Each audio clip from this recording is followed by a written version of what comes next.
Qadi Abu Bakar Muhammad ibn Abdul Baqi ibn Muhammad al-Bazari al-Anshari. Dia tinggal dekat dengan Mekah.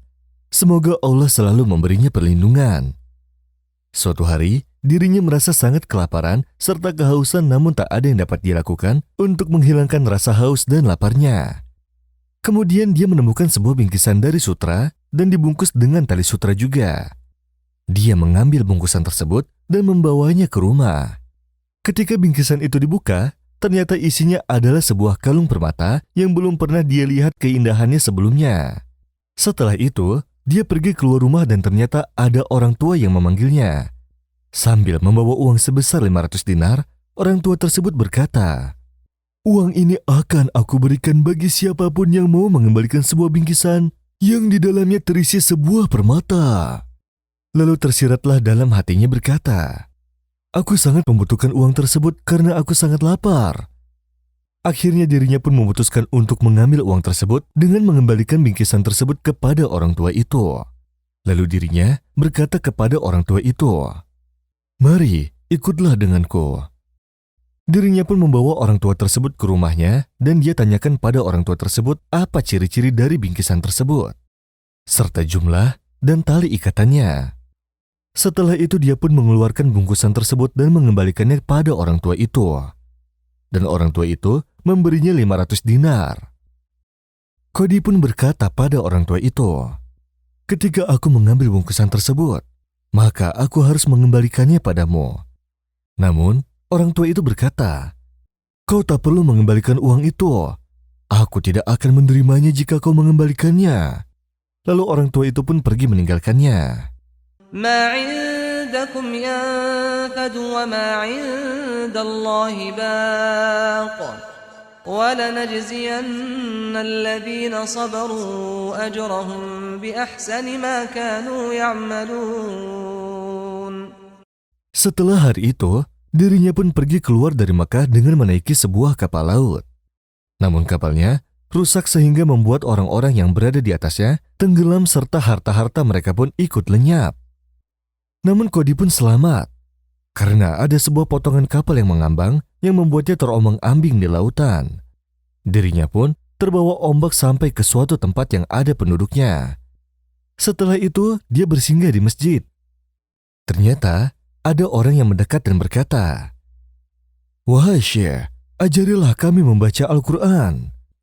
Lalu dia pun mendapatkan banyak uang dari mereka. Saat itu dirinya melihat kertas dari mushaf, lalu mengambilnya dan membacanya. Setelah itu, mereka berkata, "Apakah kau bisa menulis?"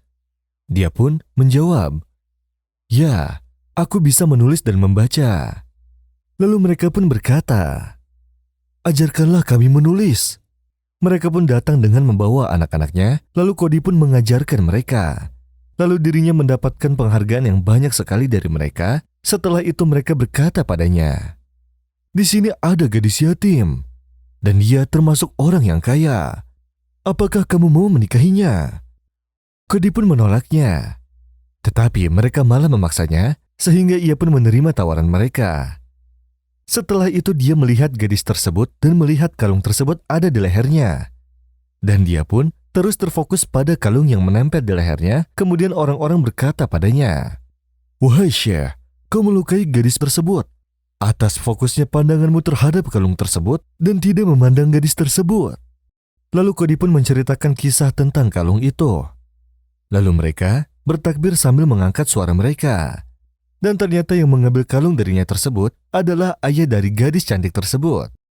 Lalu ayahnya pernah berkata pada mereka, "Aku tak pernah menemukan pemuda yang mengembalikan kalung tersebut." Dan sang ayah juga berkata, "Ya Allah, pertemukan aku dengan pemuda tersebut di suatu hari, hingga aku bisa menikahi putriku dengannya." Dan akhirnya mereka pun menikah hingga dikaruniai anak, serta mereka hidup bahagia bersama. من عمل صالحا من ذكر أو أنثى وهو مؤمن فلنحيينه حياة طيبة ولنجزينهم أجرهم بأحسن ما كانوا يعملون. Dikisahkan ada seorang mahasiswa kedokteran yang selalu berlaku baik kepada teman-temannya. Mencintai kepada sesamanya seperti ia mencintai dirinya sendiri. Sebagaimana yang pernah disabdakan oleh Rasulullah Shallallahu Alaihi Wasallam. Akan tetapi, ia justru mendapatkan perilaku yang kurang baik dari teman-temannya. Bahkan, sampai orang yang terdekat dengannya sekalipun. Ia pun selalu terlihat sedih seharian karena hal tersebut. Lalu pamannya mendatanginya, yang mana ia adalah seorang pendakwah besar. Mahasiswa itu menceritakan segala hal yang telah terjadi kepadanya. Kemudian ia berkata, "Ada salah seorang temanku yang akan dikeluarkan dari kampus karena ia belum membayar biaya semester dan biaya lain-lainnya. Aku pun berusaha untuk mengumpulkan uang dari kawan-kawanku untuk membantunya agar ia tidak dikeluarkan dari kampus. Akan tetapi, orang-orang justru menipuku dan menuduhku yang tidak-tidak. Mengapa aku hanya mendapatkan perilaku yang buruk dan hianat dari orang yang justru aku baik terhadapnya? Mengapa mereka tidak berhusnuzon kepadaku? Mengapa aku ditipu oleh orang yang aku percayai? Mengapa mereka keras kepadaku? Padahal aku lembut pada mereka. Mengapa tanganku yang selalu berbuat baik dibalas dengan tangan yang selalu berbuat buruk?" Pamannya pun tersenyum dan menaruh tangannya ke dada pemuda itu. Seraya berkata, "Wahai keponakanku, aku tidak tahu mengapa Allah sangat mencintaimu sampai ke derajat ini. Sesungguhnya kamu sedang mengadu tentang kecintaan Allah padamu. Saat ini kamu sedang diberikan sesuatu yang mana sesuatu itu tidak diberikan kecuali kepada orang-orang yang memiliki hati besar. Karena itu, aku berharap agar kamu bisa menitipkan segala amalmu hanya untuk Allah semata. Niscaya Allah akan membalasmu dengan sesuatu yang lebih indah dan agung daripada pemberian manusia. Sesungguhnya Allah selalu menolong hambanya, selagi hambanya menolong sesamanya. Maka bergembiralah dan tenanglah." Pemuda itu sangat senang dengan perkataan pamannya tersebut. Lalu ia pun memeluk pamannya, kemudian ia mengambil wudhu dan sholat 2 rakaat. Setelah sholat ia berzikir, beristighfar, serta berdoa akan petunjuk untuk semua teman-temannya. Juga agar ia mendapatkan kekuatan untuk bisa bertahan menghadapi setiap ujian yang menghadang. Suatu hari pemuda ini berjalan di depan kampusnya bersama teman-temannya. Tiba-tiba datang sebuah mobil yang sangat kencang tertuju padanya. Kemudian mobil itu pun menabraknya. Lalu ia dibawa ke rumah sakit dekat kampus. Kemudian sang dokter spesialis berkata padanya bahwa salah satu ginjalnya rusak. Maka dari itu ginjalnya harus diangkat sesegera mungkin.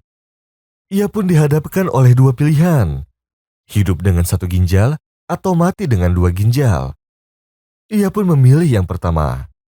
Lalu dia memuji Allah atas segala ujian yang menimpanya. Keesokan harinya dokter bedah yang membedahnya datang ke kamarnya sambil tersenyum seraya berkata, "Apa kamu tahu bahwa Allah sangat mencintaimu? Apa kamu pernah mendengar tentang qada dan qadar? Sesungguhnya aku telah melihatnya ketika aku membedahmu. Kami telah mendapati suatu hal yang aneh di ginjalmu yang telah kami angkat. Maka kami mengirimnya kepada orang ahli. Ternyata dalam ginjal itu ada sesuatu yang bisa menyebabkan penyakit stroke. Tapi gejalanya hanya akan terlihat dalam waktu yang lama. Maka dengan tabrakan mobil itu kita bisa melihatnya langsung sekarang. Sungguh, ini adalah surat cinta dari Allah untukmu." Pemuda itu langsung sujud syukur kepada Allah dan berkata kepada sang dokter, "Ini adalah kode dan kodarnya Allah Subhanahu wa Ta'ala.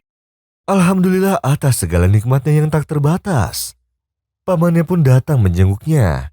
Saat ia mengetahui kisahnya, ia tersenyum seraya berkata, "Bukankah aku sudah mengatakan padamu bahwa Allah selalu menolong hambanya selagi hambanya menolong sesamanya? Demi Allah, apabila seorang hamba mengetahui bagaimana Allah mengatur urusannya, pasti ia akan tahu bahwa Allah kasih sayangnya melebihi ibu ayahnya sendiri." وسارعوا إلى مغفرة من ربكم وجنة عرضها السماوات والأرض أعدت للمتقين الذين ينفقون في السراء والضراء والكاظمين الغيظ والعافين عن الناس والله يحب المحسنين. والذين إذا فعلوا فاحشة أو ظلموا أنفسهم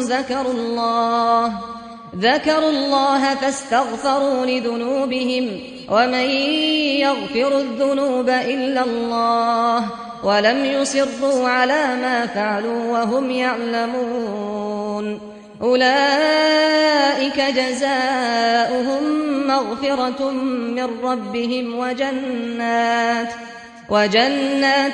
تجري من تحتها الأنهار خالدين فيها ونعم أجر العاملين